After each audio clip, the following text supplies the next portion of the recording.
I have the honor of presenting Radhanath Swami here tonight.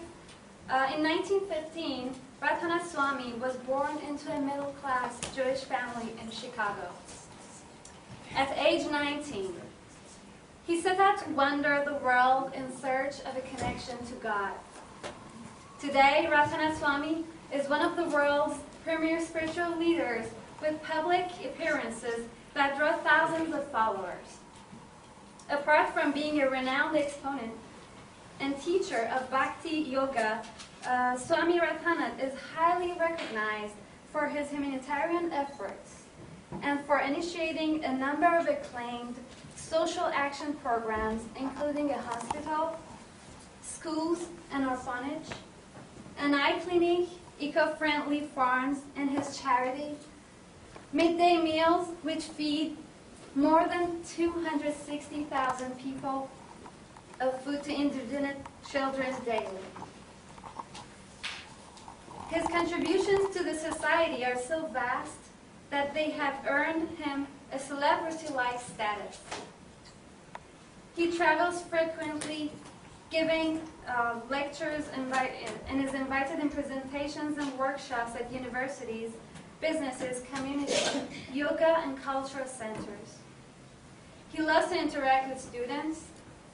Through his constant travels to universities around the world, he addresses student groups from reputed institutions such as Stanford University, Princeton University, Columbia University, New York University, Penn State University, Indian Institute of Technology, and others. His seminars on lifestyle management and other topics are well received in corporate world, like Intel, Oracle, Apple, etc.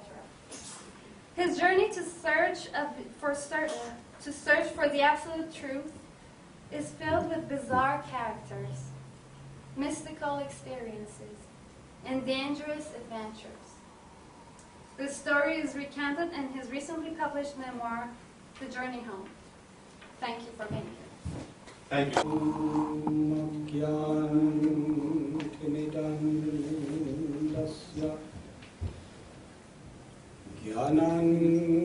Janachalakaya chakshurum militam jena. Hare Krishna,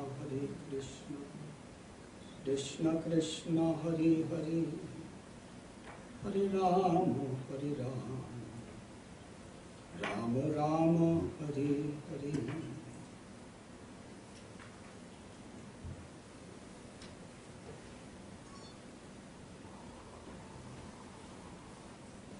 It is, could everyone hear me? But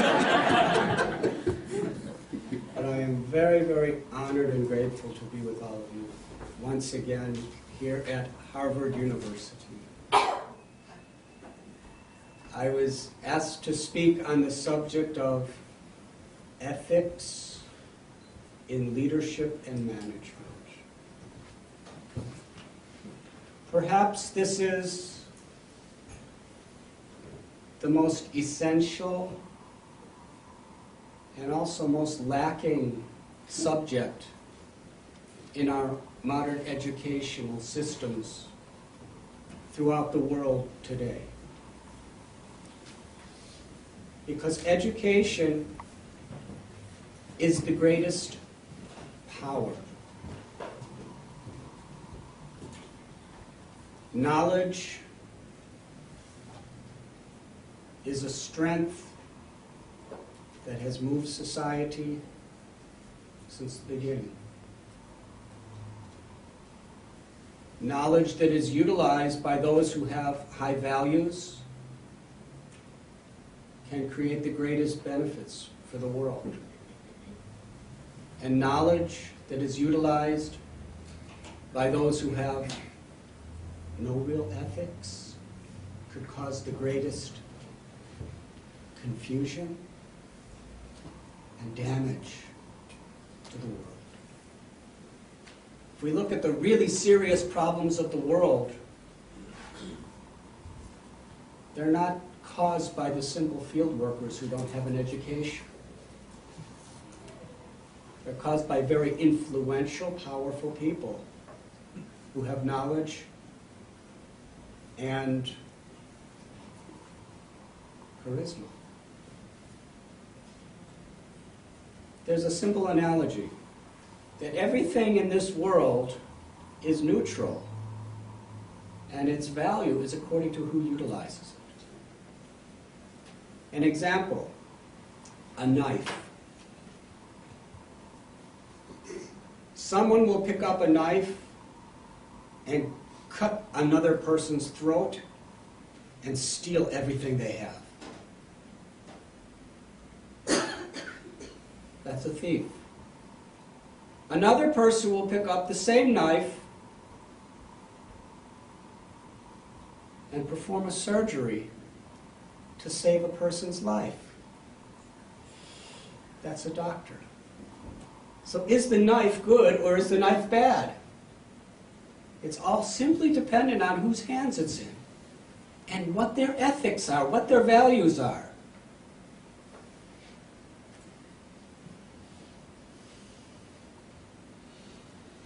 We see hundreds and thousands of young people going through universities and colleges. But the future of the world is with the power of all of you and the leadership qualities that you are imbibing. The world is going to be determined by your ethics and by your values. I'd like to tell a story that I really do not like to tell. And I wasn't planning on telling it. And I probably shouldn't tell it. But if you want me to, I'll tell it. Do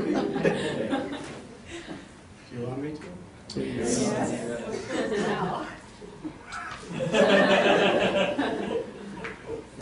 You are so analytical. This was some years ago. I live in Mumbai, or Bombay, in India. It's a city of about 15 million people. And I was giving a lecture in a suburb named Anteri. And I was driving back to our ashram, which happens to be in Chopati Beach, which is in the center, close to downtown Bombay. What happened, there was about 500-600 people at this lecture in a beautiful garden. They had beautiful prasad dinner, and everything was decorated so nice. But something happened hundreds of miles away in a place called Ayodhya, and it incited Hindu-Muslim riots. And as I was driving back with 3 other people in the car, interestingly, one of the people in the car was an American hippie who came to India to seek peace and love. And I invited him. And the rest of the people in the car were Indian, nice people. And as we were driving, there was another car behind us. We were right in the middle of these riots. And depending on what neighborhood you were in, the opposite religion was murdering anybody they saw from their apparently opposing religion. There were big logs put on the street so your car couldn't get by. Then they would crash through the window with a rock, open the door, drag you out, take your pants off and see if you're circumcised or not, and depending on who it was, they would literally butcher you with knives. And as we were driving, we kept being stopped by these logs, and we saw dead, bloody bodies strewn on the streets, little kids screaming and crying. And dozens of cars and houses on fire. And it just so happened that each time we got stopped by one of these logs, the mob was just running to another place. So it was very real that we may die that night. Not a very nice death either. Of course, everything's nice if you have the right consciousness. But somehow or other, we made it back to the ashram. It's a long story I'm making very short. But during that ride, I was thinking that people learn how to hate before they learn how to even reason in some places in this world. And education, from the beginning to the end, it's so critical to society if we teach human values. So we started a program called Value Education, where we were going into public schools and government schools and private schools to teach universal common values that are the essence of every great religion and the essence of humanity.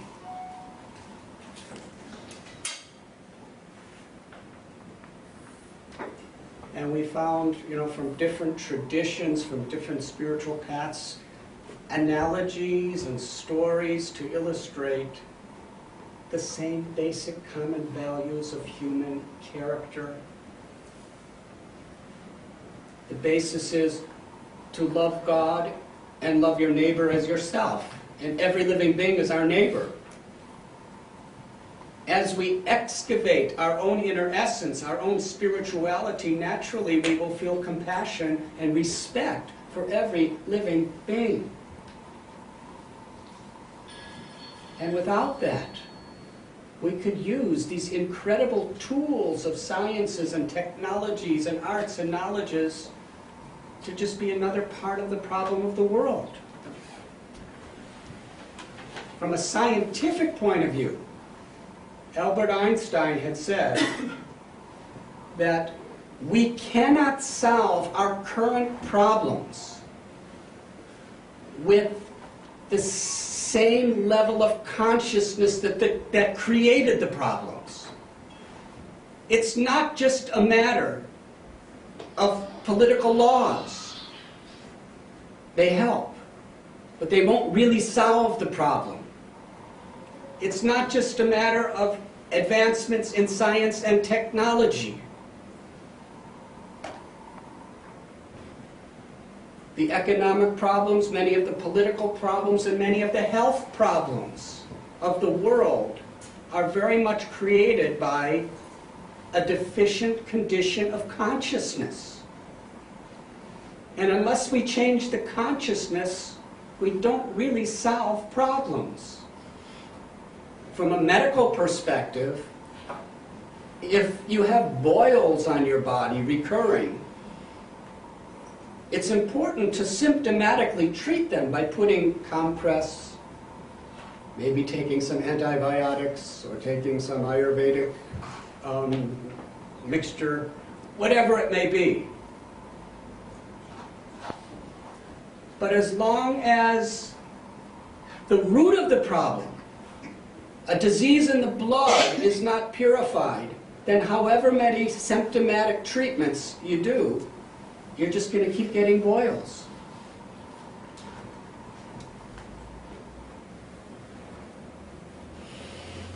Ethics, values that are universal to all great religions and to humanity itself is so very, very important.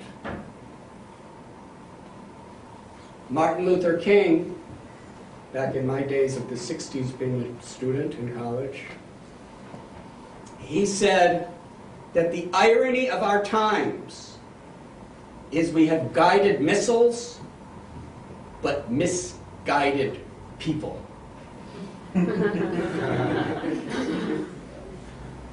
And he was talking about leaders of society.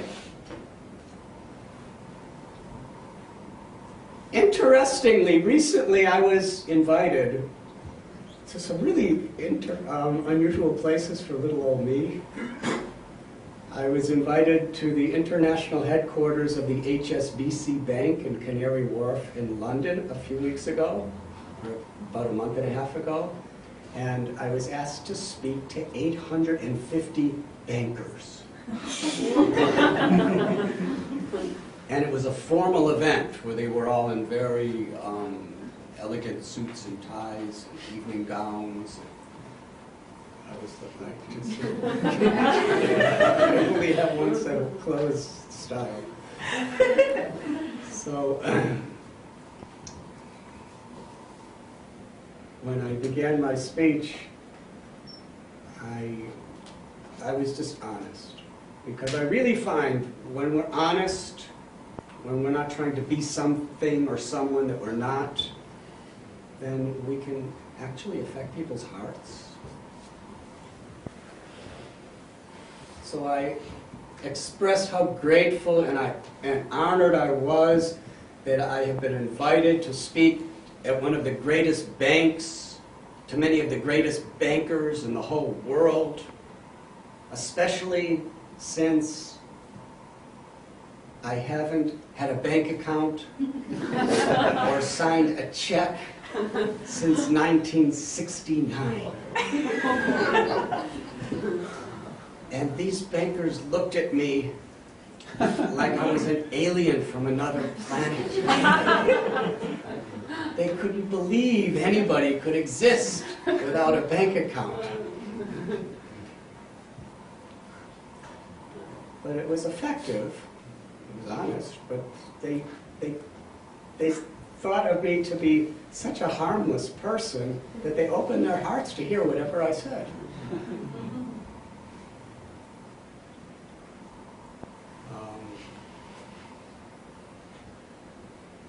After that, I was at Princeton University, and there was a program called East Meets West. God, love, and spiritual activism according to the Christian and Hindu perspective. And representing Christianity was Dr. Cornel West, who used to be a very popular person here at Harvard as a professor, and representing the East was me, even though my name's not West. My name's not East like his was West.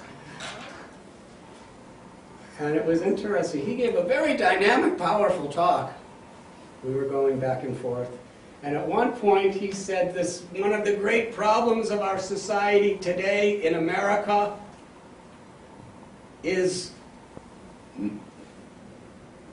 the proliferation, is that what it is, of weapons of mass distraction.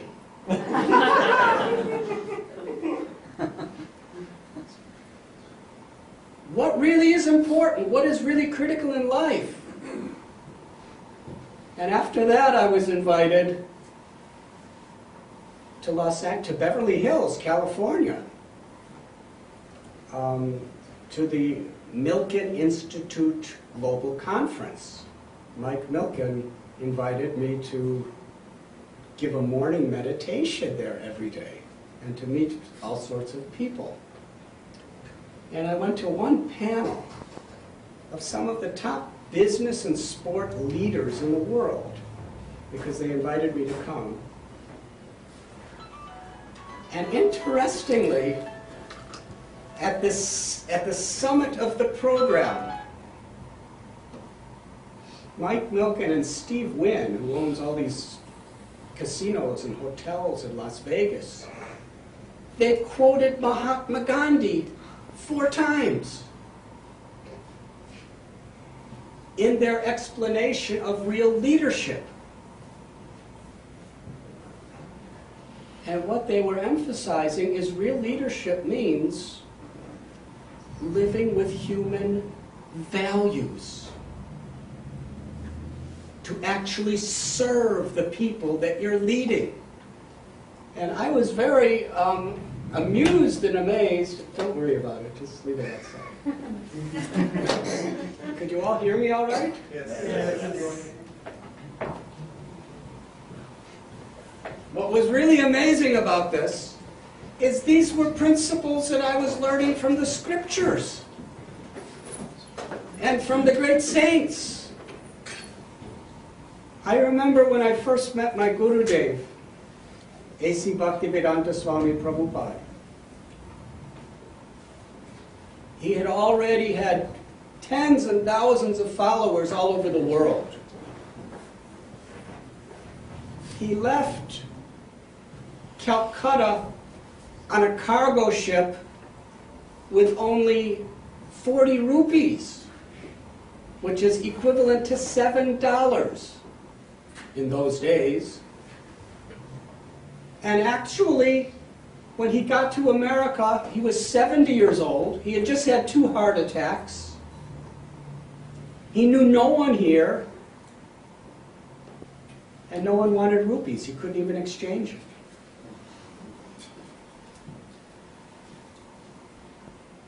And he was teaching, and hardly anybody could even understand his accent.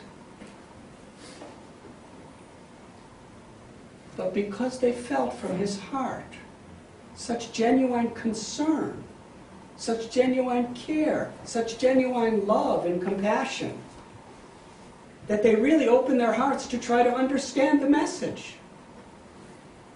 And by the time he came back to India, he had temples and everything everywhere. And I remember I was sitting in a room with him with about 6 or 7 other people.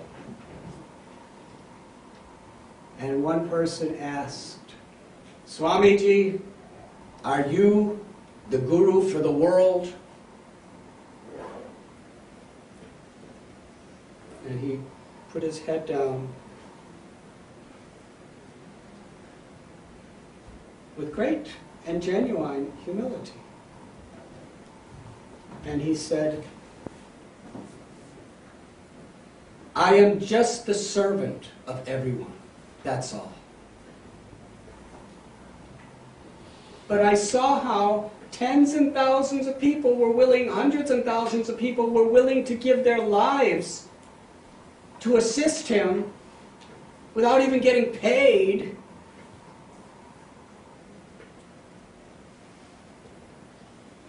Because they felt that he was unselfishly, without ego, trying to serve them. And here I was hearing, not on that same spiritual level, but the same idea, the same principle, from some of the biggest CEOs of America.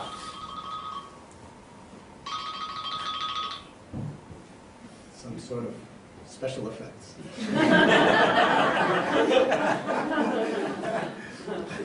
It's like a exclamation point.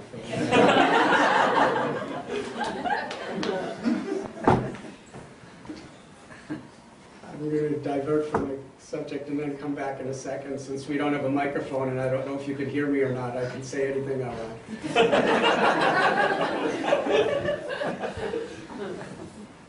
I was visiting this yogi in the Himalayan mountains a couple years ago.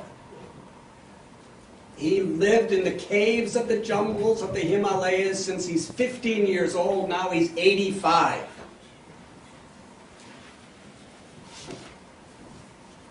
And all of a sudden I heard, "Tututa, tututa, tututa, tututa." Oh, what is that?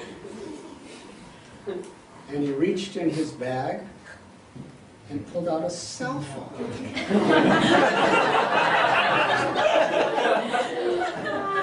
That was the ringer. And he pushed it, and he answered, "Oh, Namah Shivaya."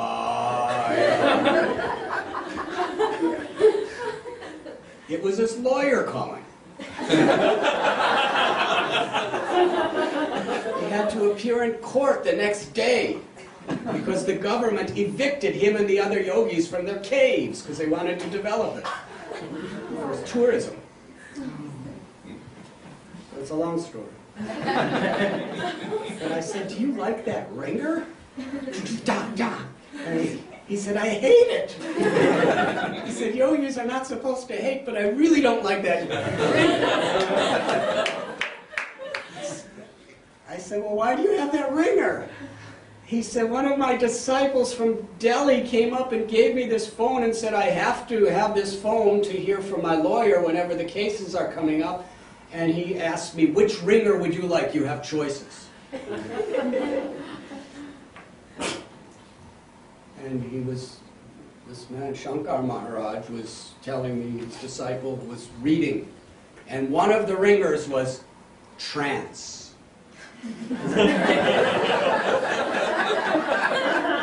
And he said, that's it. The perfection of yoga is to be in trance, samadhi. But it wasn't that kind of trance.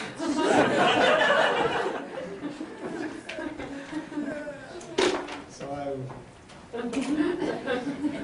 Media services really apologetic. No problem.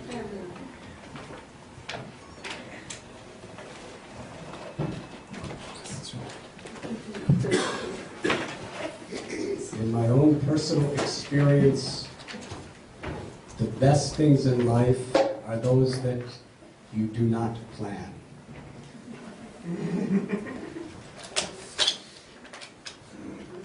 Although we still have to plan.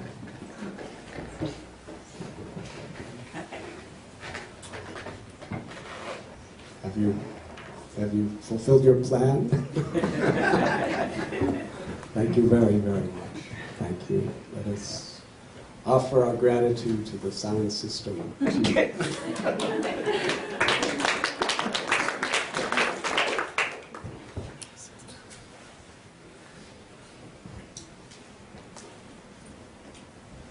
Human evolution is based on values. Human evolution is growing from the need to take to the joy of giving.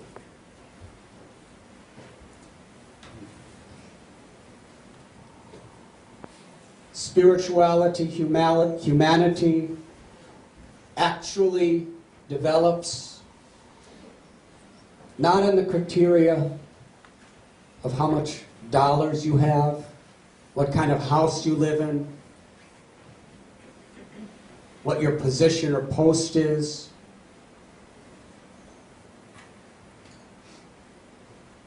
But the truth that life is sacred and we are all part. We are all part of that divine. Mamaivam so jiva loke jiva bhuta sanatana. The Bhagavad Gita tells that every living being is sacred because every living being is a part of God. And according to the Gita, true wisdom, Vidyavanaya sampane brahmani davihastini suni chaiva swapakecha pandita samadarshana. True wisdom is to see every living being with equal vision. Whether they are male or female, white or black or red or yellow or brown, whether they are from the east or the west, Israeli or Palestinian, Pakistani or Indian, whether a person is a Hindu or a Muslim or a Christian or a Jew or a Jain or a Zoroastrian or a Sikh or an agnostic or an atheist, or whether a person is a human or a cow or an elephant or a dog or a cat. Wherever there's life, there is the presence of a sacred part of God. And to honor and respect that sacred essence that is the living force within everyone is real wisdom. We may not like what people do, We may dislike a disease, but we don't hate the diseased. We feel compassion. Yad yad acharati srestas tat tat evetarojana sayat pramanam kurute lokas tat anuvartate. The Bhagavad Gita tells that what leaders do, the common people will follow. The most crucial need of our society is to create leaders who have ethics, who have values, that are built on a very strong foundation. The foundation of integrity.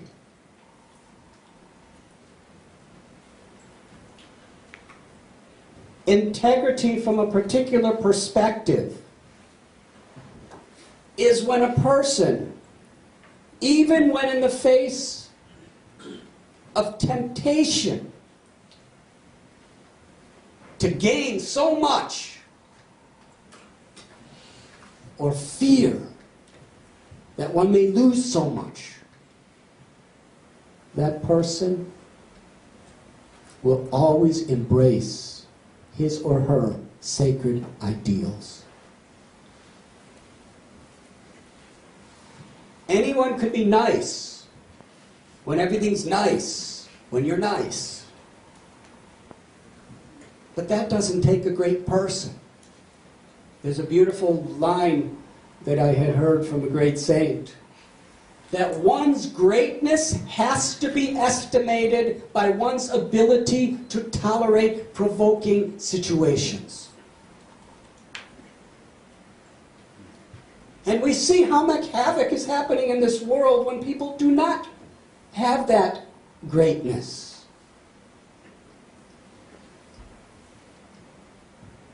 On Wall Street, some years ago, and I guess it's still happening today in various places in the world, there was a great collapse of our economy that was spearheaded due to greed. Leaders who were concerned more about themselves than all the thousands of people that were giving their lives to make them what they were. What to speak of all the tens and thousands, hundreds and thousands of investors who made them what they were.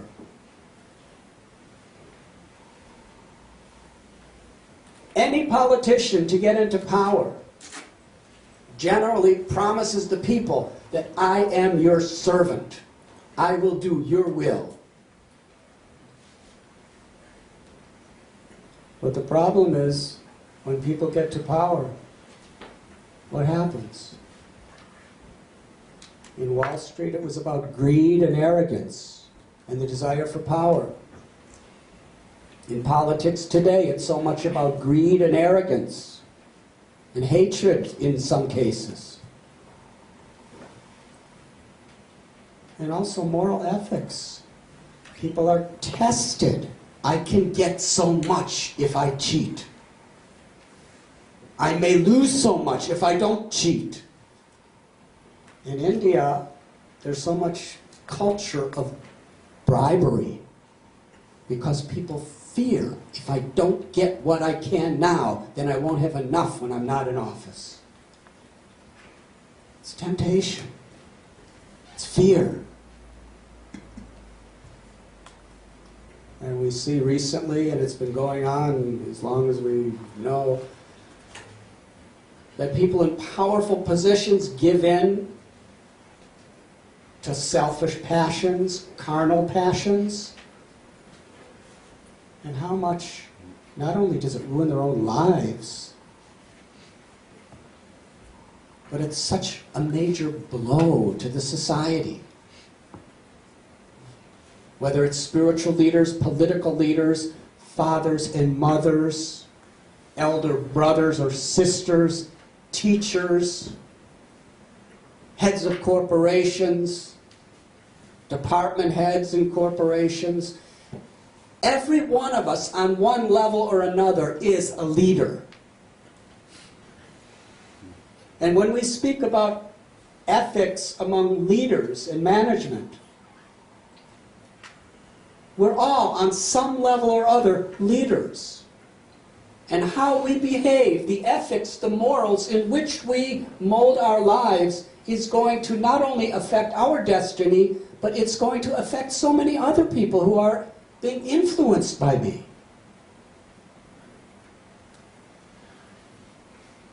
Mahatma Gandhi said that there go my people,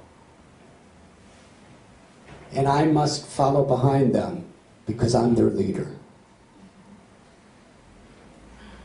What does that mean? He was leading them, but he was leading them in a mood of actually serving them, caring for them. And this is becoming, even from a secular perspective, the most powerful way of managing, because it's sustainable.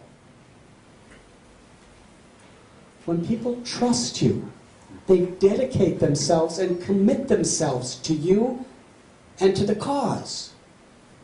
But when people don't trust you, they simply try to get what they can from you when they can, and then they're gone.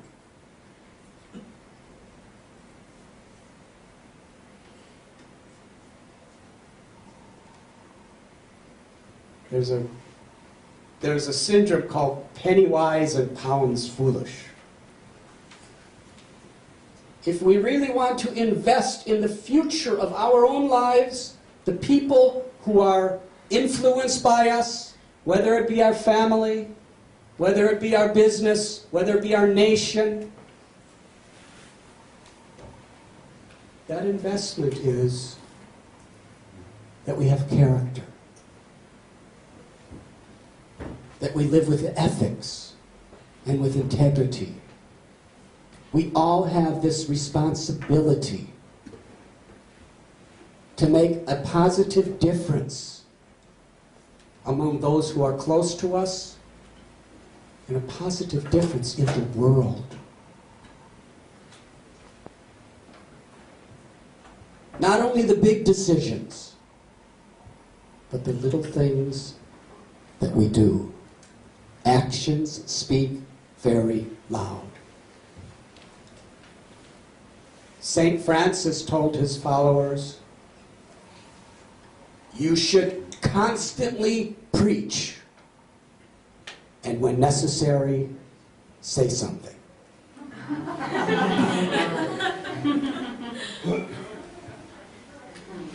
Actions speak loudly.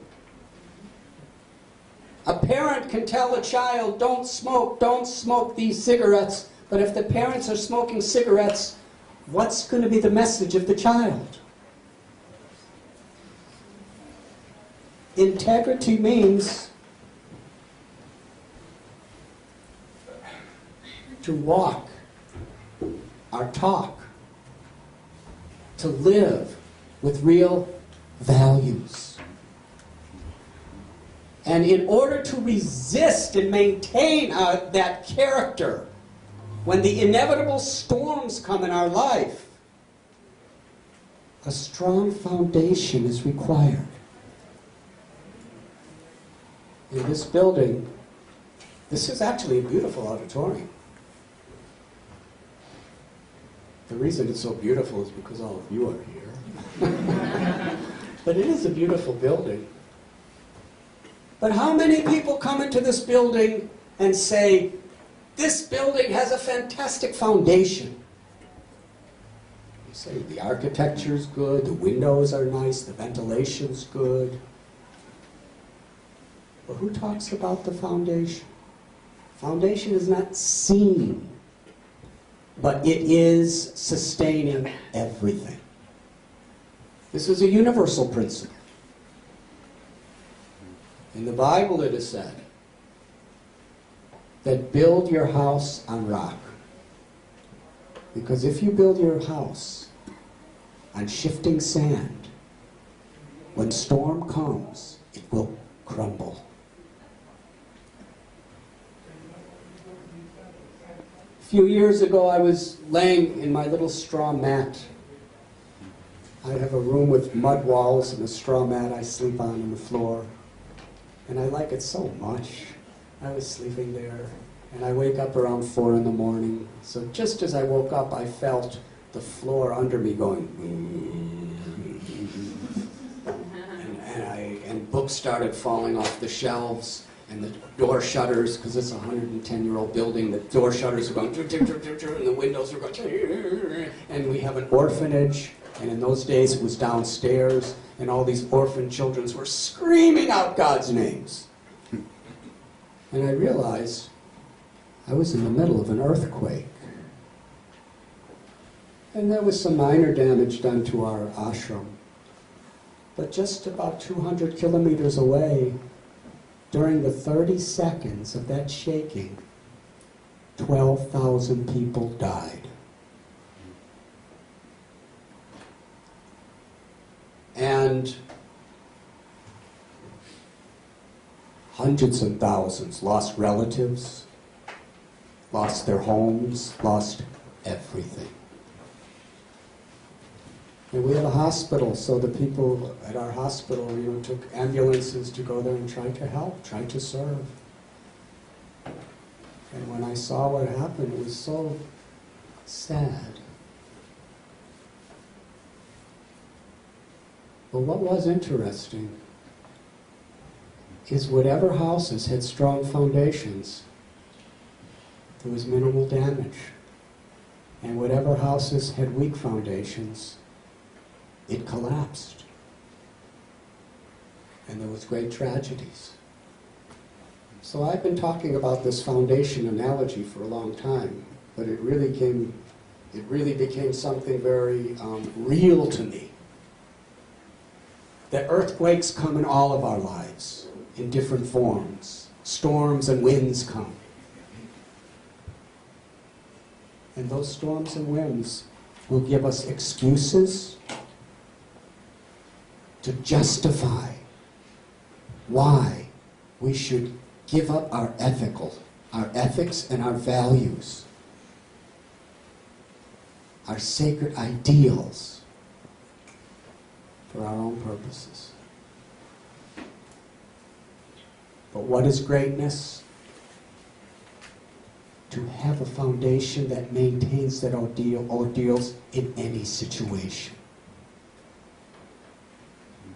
And what is that foundation? And now we're speaking from a spiritual perspective. It is inner fulfillment. It's what everyone is yearning for. Anandamayo vyashat. Everyone is seeking pleasure. When the cockroach comes into your kitchen, he's seeking the same thing that you are when you come into the kitchen. No, I'm not. Me too. The cockroach is looking for pleasure, wants something to eat, and you want something to eat. And I don't want to go into any details on this subject, but do you know why there's such a gigantic population in some people's kitchens? It doesn't come from eating. They're looking for pleasure in the opposite sex, or through sex.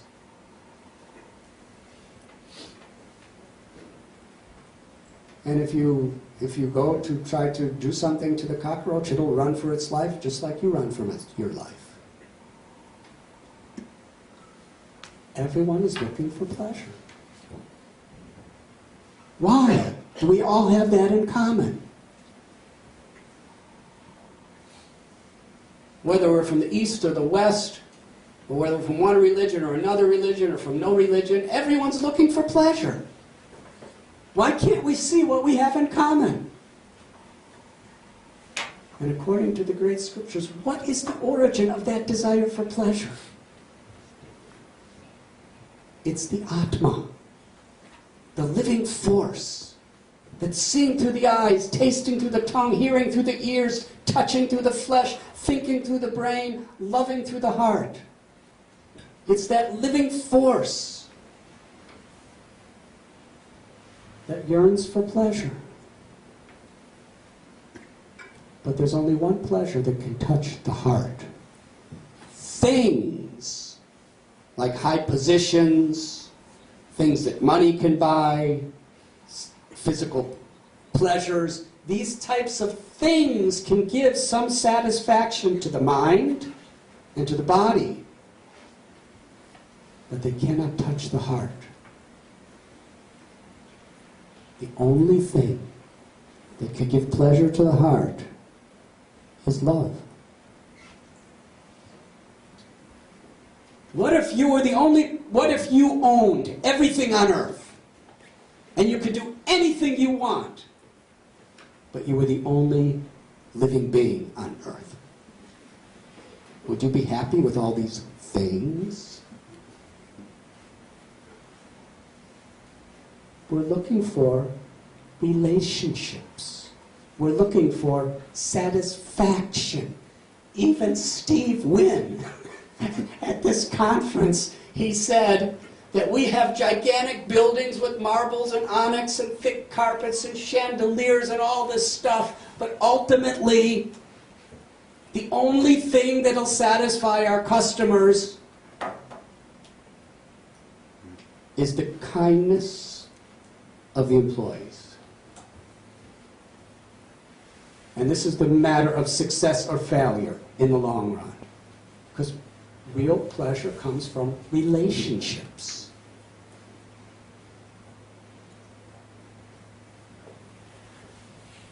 Mother Teresa in the ghettos of Calcutta, when I met her 40 years ago, she told me that the greatest problem in this world is hunger. Not hunger of the belly, hunger of the heart. And the only thing that can satisfy this is love. The love of the soul for God is the deepest love. Why is it the deepest love? Because it's the most inclusive. Because when you come in contact with your own essence, when you awaken that love that is dormant and forgotten within our own hearts, then we can actually see every living being as sacred and divine parts of God. And there is love for every living being. That is the fundamental need in every heart. That brings deep fulfillment. And when we have that type of, to whatever degree we develop, we awaken that inner fulfillment, then whatever may happen in this world, whatever temptations or fears, we deal with them with a clear mind, with real compassion, with integrity, and eventually with love.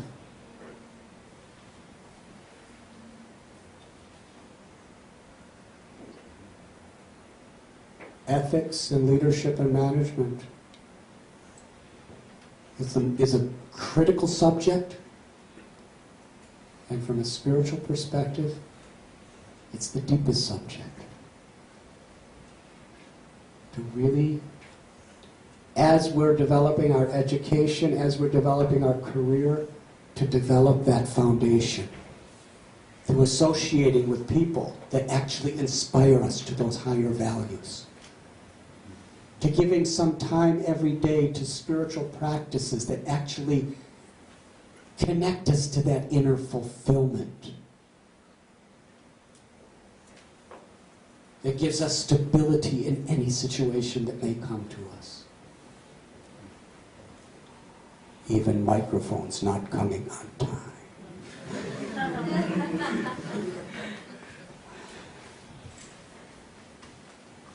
thank you very much.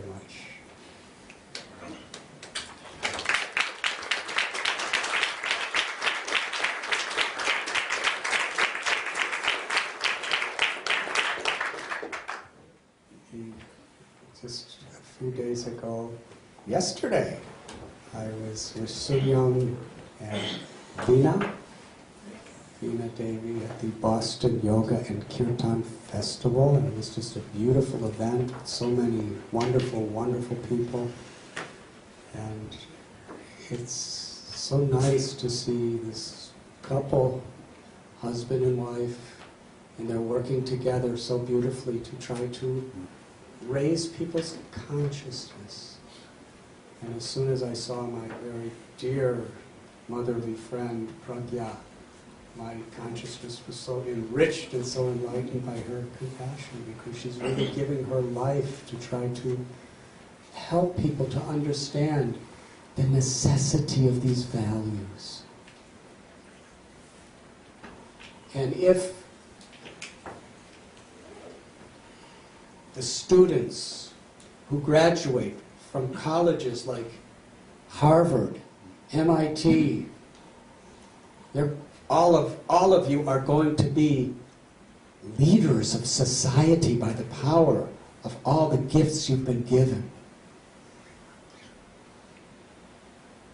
If even one of you, what to speak of all of you, utilize those gifts with dignity, with integrity, with spiritual values, could make a very, very significant change in the world we live in. And this kirtan that our beautiful singers were performing, the performance was extended for technical reasons. Sorry about that.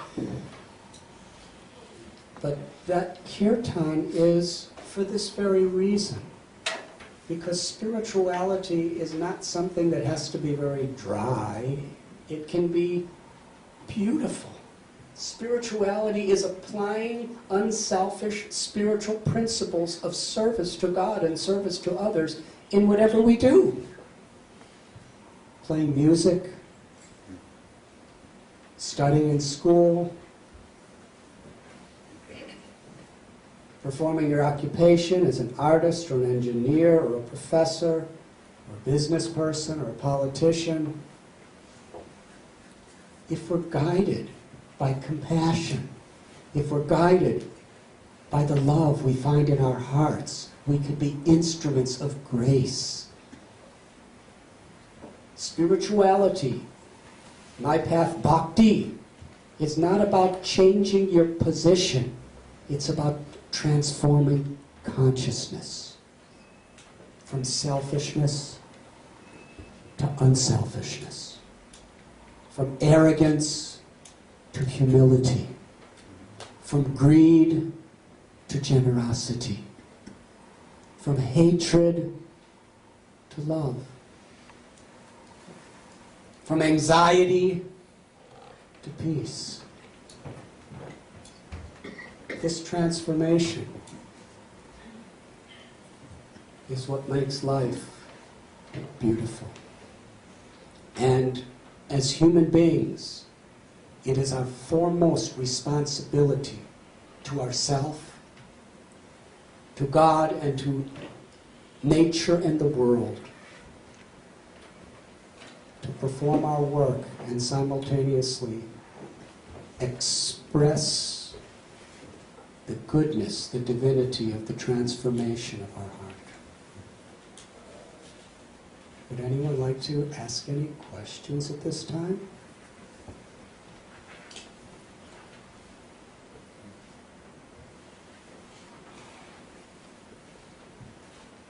This kirtan are transcendental sound vibrations that actually cleanse the heart of the negative qualities that we have. They feed the good dog within us. Do you know that analogy? Yes. Within every heart there is a good dog and a bad dog. The good dog is our divine nature. The good dog represents compassion, love, generosity, integrity, and the bad dog represents selfishness, egoism, greed. And there's a battle between these dogs. Have any of you ever had that experience? Sometimes the bad dogs really barks loud.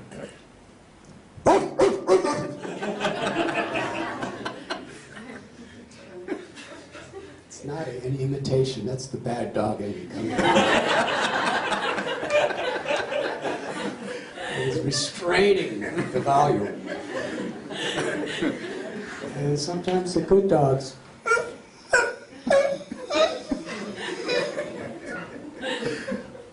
they're both hungry.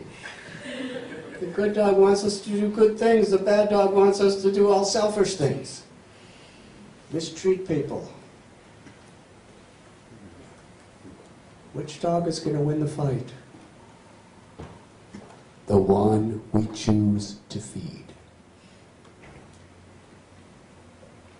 Every moment we are making a choice, whether we're feeding our good dog or our bad dog. Our divine or our very, very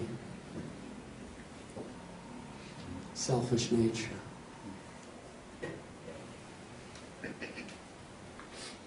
By the choices we make.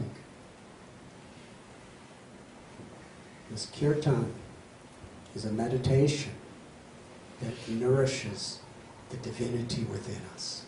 It's like water that nourishes the seed of love that is within every heart, the seed of compassion, the seed of fulfillment, the seed of ananda, or deep happiness. And that happiness is meant to be shared with the world. So we thank you for sharing that with us. And if there's any questions, I'll answer, and if not, I will go away. Yes?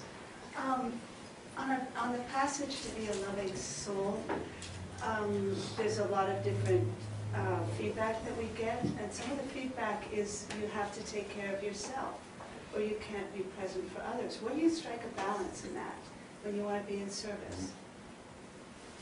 Such a beautiful question. Thank you. Beautiful people ask beautiful questions. It's something like this. If there's somebody drowning, if you want to save them, you have to know how to swim. Yes? If you just dive in without knowing how to swim, then you'll drown with them. So it is important that we help ourselves.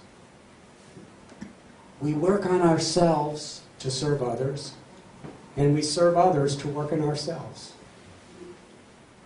This is a spiritual principle. If we want to be compassionate to others, we have to be compassionate to ourselves. If we want to be able to have the power to forgive others for their whatever they may have done, we have to have a strong foundation, which means we have to forgive ourselves. But the integrity of forgiving ourselves, whatever mistakes, whatever shortcomings, whatever we've done wrong in the past, it's gone. It's done. We can't do anything about what's done. But we can do everything about how we respond to it now.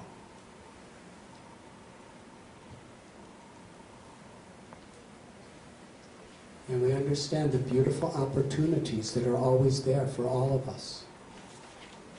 We are sacred. We are divine. To understand the inherent goodness within ourselves that nothing and no one can ever take away from us. Whether we have abused or whether we have been abused.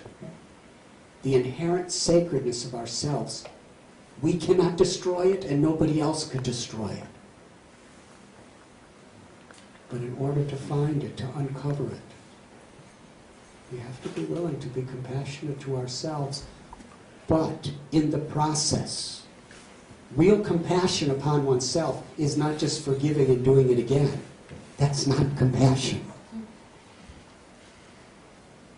That's cruelty. Real compassion to yourself is to forgive yourself for what you've done wrong, but learn your lesson and not do it again, but rather do something very positive that will transform our consciousness from that previous mentality. And that comes through saintly association, through association of kind and loving and compassionate people. It comes through our own spiritual practice, and it comes through a real disposition of mind that every single person in the world can do.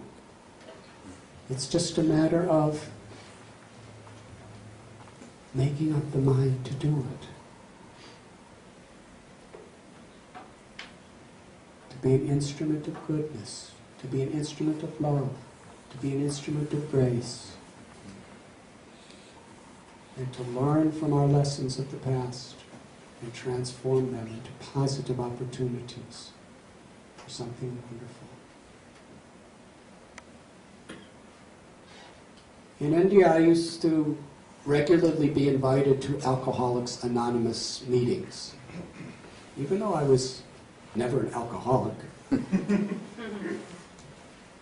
Because I went to India when I was 19, so I was too young to do all that stuff.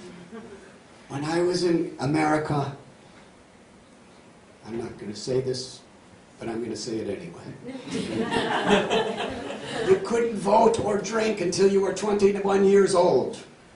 Yes?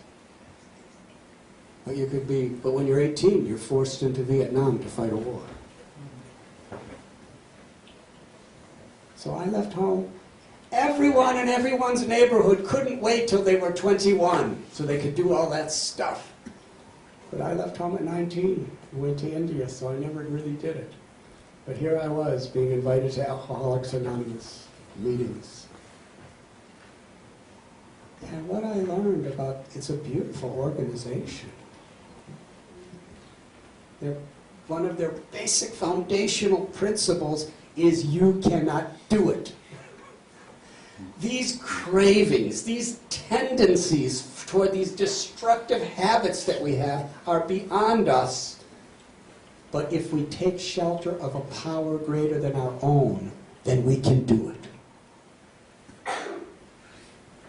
In the Gita, there's a beautiful verse. Ananyas chintayanto mam yejana parayupashate tesham nityapayuktanam yogakshemam vahamyaham. Krishna tells that for those who just really sincerely try to do good, I will protect whatever little you have, and I will compensate whatever great things you lack. And it's magic. It really works. And these people at Alcoholics Anonymous, the best person to help another person who's suffering from that problem is someone who's gone through it themselves. Because they could relate.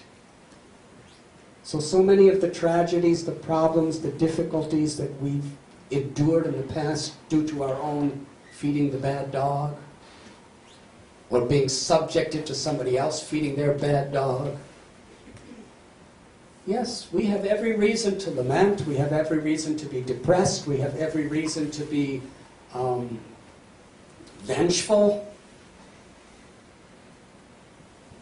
We have every reason to remain addicted.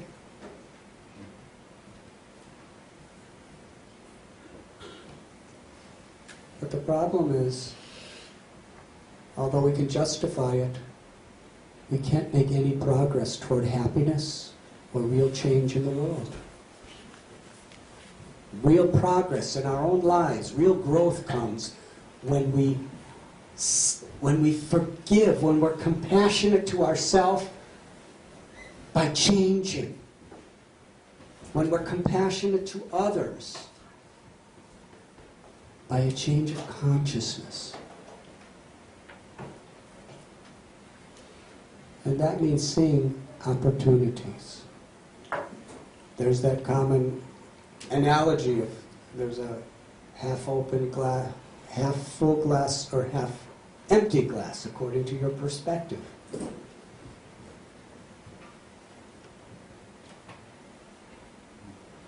This morning I was talking to one young boy who happened to read the Journey Home book I read, and his mother said, "Tell Swamiji what your favorite part was."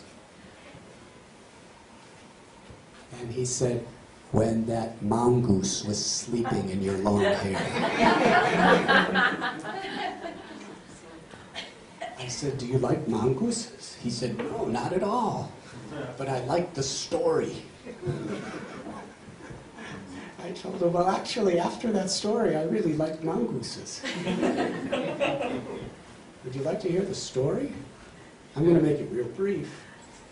But I was in Kandahar, Afghanistan, hitchhiking from London to India. I had no money. I was alone. And it was a very educational journey. I was 19. It took me 6 months from London to the Himalayas. And in Kandahar, I was on a roof with one man. He was a very educated, he was a exporter and importer. I didn't ask him what he was exporting. But he spoke very excellent English, and he had traveled around the world. And we were having a philosophical discussion on his rooftop, when suddenly this very cultured, distinguished man cocked his head up to the stars and went, "Ow!" I thought, is this man mad? And then he ran over to the roof, to the edge of the roof, and he picked up a rope that had a loop at the end of it, and he threw it down and he continued making this "ow" sound. And then he pulled up the rope, and in that loop was a mongoose. And he let him go on the roof, and then he came back and talked to me. We were speaking. He was telling me about his culture and his philosophy of life. And I was sharing my thoughts, and I felt the claws of the mongoose crawling up my back. And then I had long hair, because those were the 60s.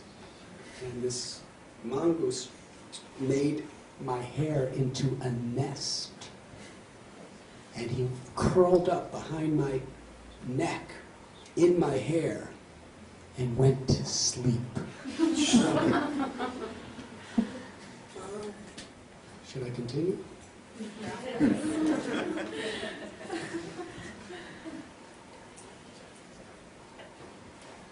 He was heavy. Mongooses are kind of big. And he was snoring, breathing really hard. And he was breaking my neck because I told my host, I said, "Please, get your mongoose out of my hair. It's breaking my neck." My host said, he sipped his tea, put the tea down. He said, "There is a saying, never wake a sleeping mongoose." In Egyptian culture, the mongoose kills the cobra, who is the symbol of death. If you even slightly move and wake him up, he is likely to tear your head into shreds. Do not move. And then he apologized for this happening to his invited guests. And we continued talking, and my poor guest, my poor host, the mongoose was my guest, He got so tired, he said, "I'm sorry, Mr. Richard, but I must go to sleep." So he went down to his bedroom and left me on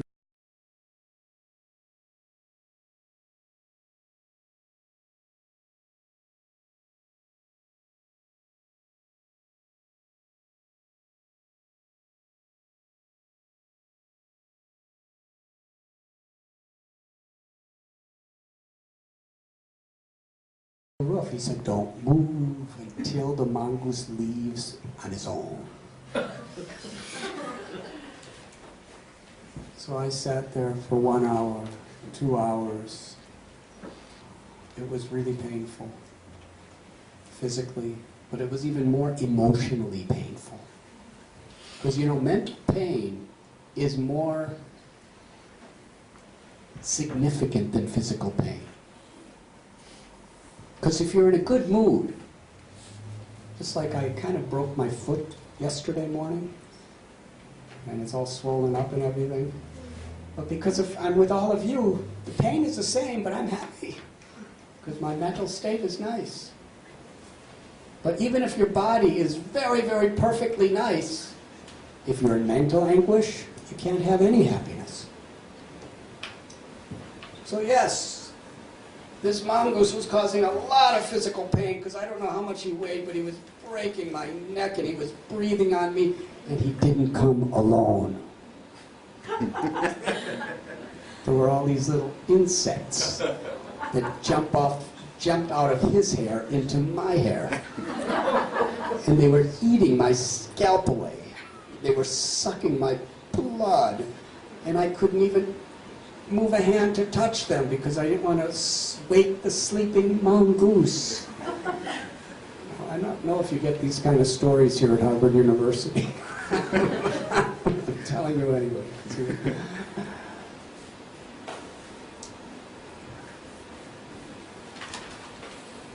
At a certain point, after several hours, I was thinking it's like a time bomb that could go off at any moment. But then I had nothing else but contemplate and meditate and pray. I didn't have a cell phone. I was alone. And I remember I came to the conclusion that I could see this as a curse or I could see this as a blessing. It just depends on my consciousness. Maybe there's something very sacred for me to learn in this situation. What could it be? Seek and ye shall find. In every situation we could find something divine if we looked for it. Maybe I'm meant to learn patience. Taking shelter to a power beyond my own and having patience. And as soon as I just convinced myself that this was a blessing, the next few hours were absolutely beautiful. I actually fell in love with that mongoose. Even though nothing changed. The weight was still there, the insects were still eating me, the mongoose was still snoring. But instead of thinking this is a curse and hating that creature, I considered it was a blessing, and I was growing and growing and coming closer to God and coming closer to my own essence. And it was absolutely a beautiful experience. And finally, around sunrise, the mongoose woke up and crawled down my back. And he looked up at me. He just looked, and we were eye to eye, contact. And he just looked so, in my eyes, he looked so grateful. It was like he was thanking me for a good night's rest. And I just, when that mongoose, my host, he woke up, he came up, he took the mongoose and put him in the rope. It was one of the most beautiful experiences of my life, because there was a transformation. And my host said to me, in our culture, this is Afghanistan, beautiful people at that time, I'm sure they still are now, many of them. He said, in our culture, it is a very good deed to give hospitality to an uninvited guest. And you gave very nice hospitality to that mongoose who was an uninvited guest. Actually, he said, you satisfied one of our mongooses. Now, when he said that, I didn't say anything, but I was thinking, he used a plural word, mongooses. And I learned a lot that night, but I must admit, I didn't want to stay around next time he put his head to the moon and started howling, "Ow!" But it's a precious moment in my life, although actually it was very, very painful and extremely life-threatening and very much a culture shock from a boy from the suburbs of Chicago. So yes, if we're compassionate to ourselves and really seek the opportunity to learn and to grow, and that transforms into compassion to other beings, that's the greatest, greatest fulfillment. Does that answer your question? Is there any other questions? Yes, sir. I have one, and I'm also conscious I have to go put money in my meter, but I want to ask the question anyhow. First of all, I want to acknowledge your journey, your radiance, your peacefulness, and the incredible message you have to all leaders in this society and everywhere else. So thank you for doing that. Thank you, sir. And I'm very conscious of your tradition and what you're sharing us, that life is, you know, the essence of life, the Atma, is everywhere, and it's common to everything. And in that tradition I get that Hinduism is not pantheism, it's actually unity of religion. But I do see, and I want to ask you the question, I do see the challenge we have in our modern age ultimately is the separation and the division of religion.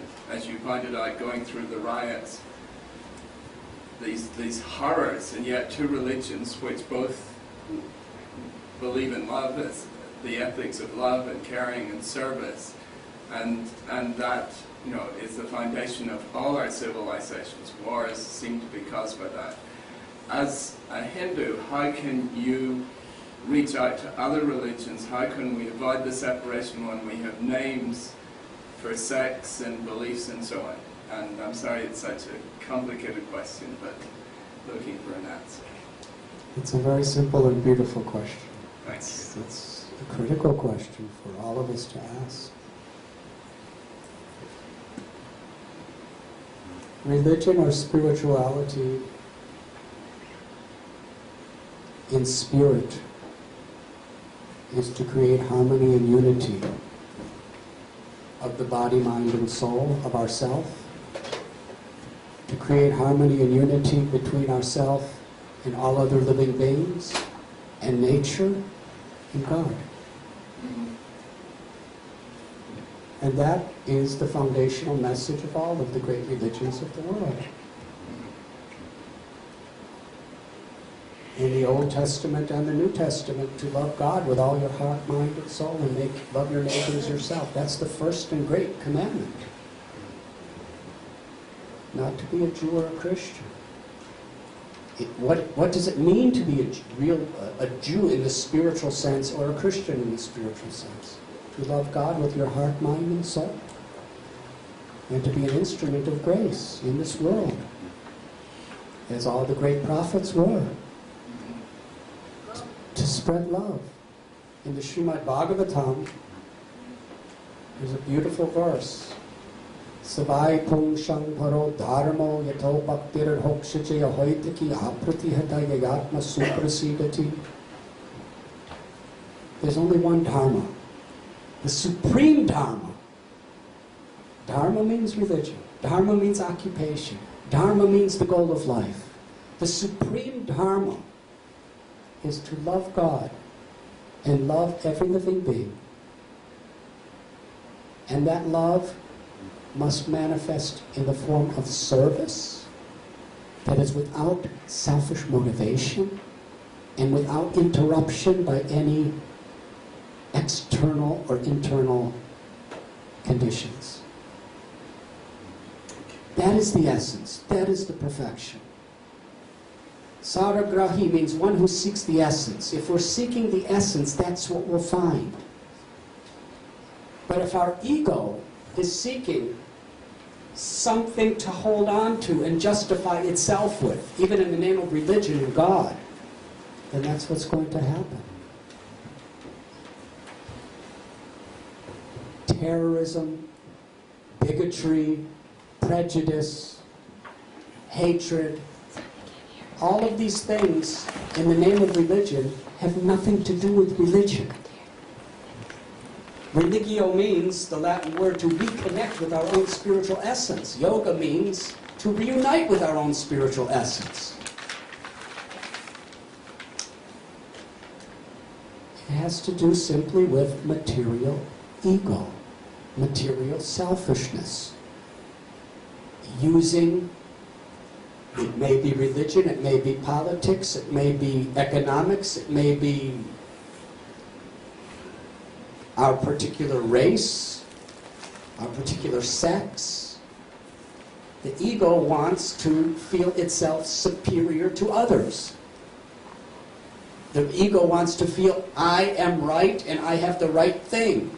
And therefore you are wrong and you have the wrong thing. That's the nature of the mundane ego. And the whole purpose of all the great spiritual paths in their foundational essence is to transform that into humility and respect.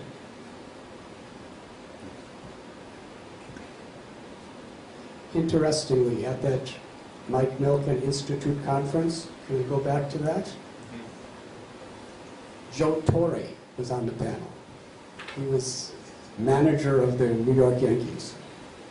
And he was they were talking about him, how the New York Yankees, they were not in a single playoff in 11 years. And then after he became manager, in the next 10 years, they won 6 playoffs and they won 4 World Series, and he's one of the 5 most successful baseball managers in history. And he was also a Hall of Fame baseball player himself. And they asked him, what do you feel was your greatest accomplishment in life?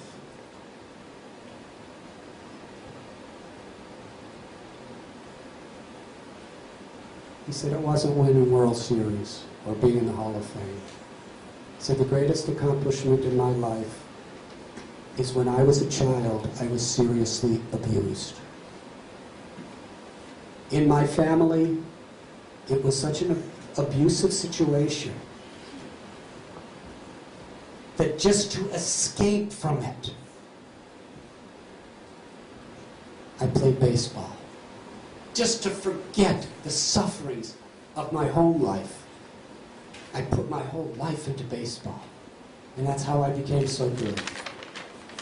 He said, the greatest accomplishment in my life is I've started an organization to help children from abusive families, to educate them and teach them the value of service to others as the way of coming out of it, to make them feel appreciated, to make them feel valued. He said, unless we do that, they're going to abuse, because abusers abuse.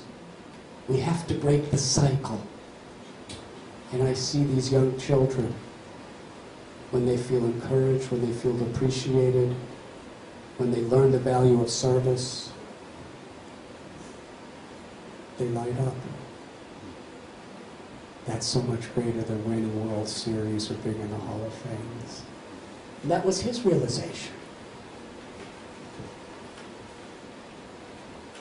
Transformation of consciousness, of actually the spirit of service with love is Dharma. And oftentimes we understand the letter of the law of our particular path, but we don't understand the spirit and the power behind it. It's meant to make us instruments of peace and love within this world. And if you can't recognize it in another person's path, then it's probably because you really don't recognize it in yourself or in your own path. One time I was giving a lecture in Bombay, and somebody screamed at me that everything you're saying is simply cheating and misleading. If we want to create any goodness in this world, we must outlaw religion forever. Because the Sikhs are fighting the Hindus, and the Hindus are fighting the Muslims, and the Muslims are fighting the Christians, and the Muslims are fighting the Jews, and the Jews are fighting the Christians, and the Protestants are fighting the Catholics,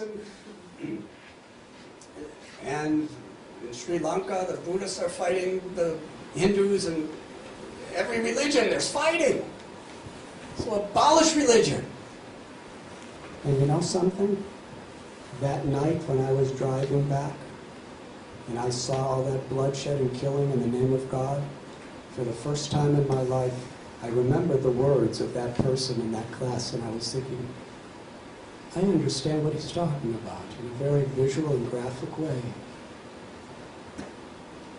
But we don't have to throw the baby out with the bathwater. Because the greatest saints, the greatest healing, the greatest hope in the history of the world has come from these spiritual paths. The greatest values on the deepest foundation. To seek the essence is the great need. To seek the common essential values and be leaders in whatever field we're in, and being instruments of grace and examples of those values. I hope that answers your question. Thank you. Thank you, sir. So, any other question? Yes, ma'am. You've spoken of technology and material goods as both neutral and as our bad dog's desires. But what I'd like to hear, I'd like to hear your opinions on the other side of technology. Maybe an example of a device or an invention that you feel has helped us very much as a species, as a collective being, as I don't know how else to put this. Very much so. I think so. This microphone is technology. It's very helpful technology. Because if the room was bigger, I don't think I would be able to speak loud enough. What am I speaking in the microphone? That's the question. Am I inciting hate? Or am I trying to incite love? That's our choice. We can use medicine. We can use military things to either protect or to attack. We could use computers to either spread enlightenment, light, or to spread darkness. Technology, science is sacred. We use it for a sacred purpose. In Bhakti, what is the difference between material and spiritual? It's simply our consciousness. Material is when we don't see ourselves or anything in relation to its source, its purpose, its divinity. Then it's material. But when we actually see a thing in relationship to God and use it in a spirit of service and compassion, then we're seeing the spiritual purpose behind it. And we're actually seeing its truth. Everything is essentially spiritual, but forgetfulness of that is material. Thank you. And science, technology, medicine. We are bhakti yogis, and we have a hospital in Mumbai.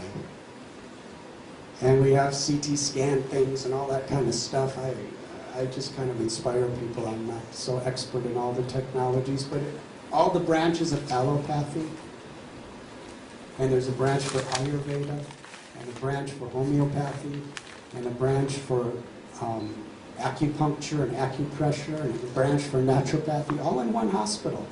And you know what I found? That medicine could be very much like fundamentalist religions. I've heard allopathic doctors say that this Ayurveda and naturopathy, it's all voodoo stuff. It's all superstition. Very dangerous. And I've heard Ayurveda people saying that allopathy is just, it's demoniac. They're just trying to pollute you with dangerous, carcinogenic, nuclear drugs. It's destroying the world. And I've heard naturopathy talking about how Ayurveda, they just load you with all kinds of metals. It's very dangerous. And Ayurveda says about naturopathy, they don't really cure you of anything. They're impotent. Anyways, we have all these different doctors working under the same roof because they understand they're all there for the same purpose, healing people, and people get healed from all these different branches, so why not see the good in each other and work together?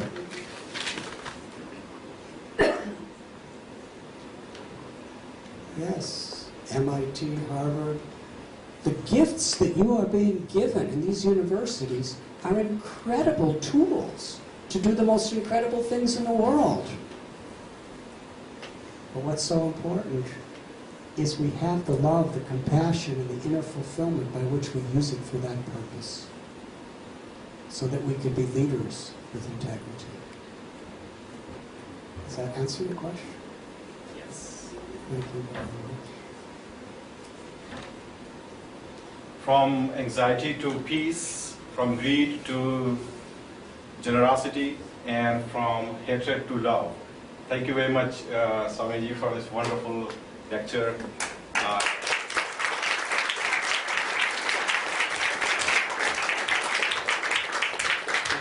This is absolutely enlightening, and thank you very much once again. And thank you all for coming here. This is time when most of the students have gone back home after after they graduated, or they're working on their summer projects away from school. Still came here and made this event successful. Extremely grateful to all of you. For a long time, Radhanath Swami's friends, disciples, and followers have been requesting him to pen down his experiences, and he finally obliged all of us with writing this book, which was published later last year. And as a Harvard India Club, we are destined to have certain copies of here for $20 each. So you can, if you're interested, you can get the book and get it signed by Swamiji. It's this amazing book. You should see all the experiences that he has written. It's absolutely applicable to all of us, whichever fields we are in. So this is an amazing opportunity for us to associate with his experience, even without going through all those that he actually had to. And after that, there's a dinner right in the lawn. We are outside. We are helping people. So